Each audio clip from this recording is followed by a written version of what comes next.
Hello guys, welcome to our channel kids learning. Good morning. आज हम हिंदी की नई कहानी करेंगे, चालाक बंदर। Now let's start. किसी नदी के किनारे एक बहुत बड़ा पेड़ था।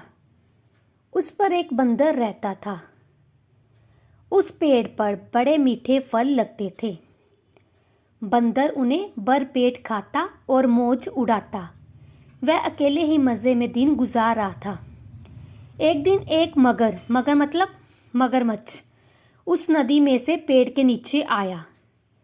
बंदर के पूछने पर मगर ने बताया कि वह वहाँ खाने की तलाश में आया है।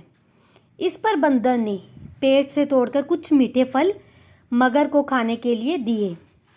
इस तरह बंदर और मगर में दोस्ती हो गई। अब मगर हर रोज़ वहाँ आता और दोनों मिलकर खूब फल खाते। बंदर भी एक दोस्त पाकर बहुत खुश था। एक दिन बात बात में मगर ने बंदर को बताया कि उसकी एक पत्नी है जो नदी के उस पार उनके घर में रहती है। तब बंदर ने उसे उस दिन बहुत से मीठे फल मगर को और उसकी पत्नी के लिए साथ ले जाने के लिए दिए। इस तरह मगर रोज़ जी भर के फल खाता और अपनी पत्नी के लिए भी कुछ ले जाता।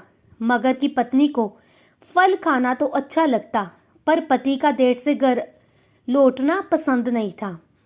एक दिन मगर की पत्नी ने मगर से कहा कि अगर वह बंदर रोज़ रोज़ इतने मीठे फल खाता है तो उसका कलेजा कितना मीठा होगा। मैं उसका कलेजा खाऊंगी। मगर ने उसे समझाया पर वह नहीं मानी। मगरमच्छ दावत के बहाने बंदर को अपनी पीठ पर बिठाकर अपने घर लाने लगा। नदी बीच में उसने बंदर को अपनी पत्नी की कलेजे वाली बात बता दी। इस पर बंदर ने कहा कि वह तो अपना कलेजा पेड़ पर ही छोड़ आया है। उसने बंदर से झूठ बोला।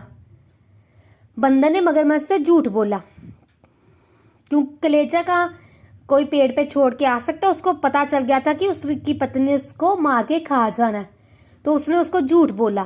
क्या बोला बंदर ने कि मैं तो अपना कलेजा पेड़ पर ही छोड़ आया। हाँ, वह उसे पेड़ पर हिफाजत से रखता है, इसलिए उन्हें वापस जाकर कलेजा लाना पड़ेगा।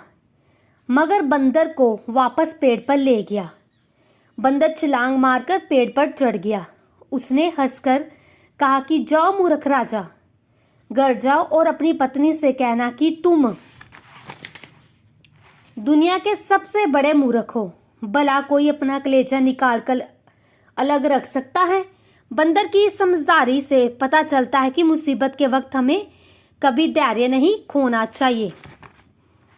ठीक है, ये आपने अपनी कॉपी पे नोट करनी है स्टोरी।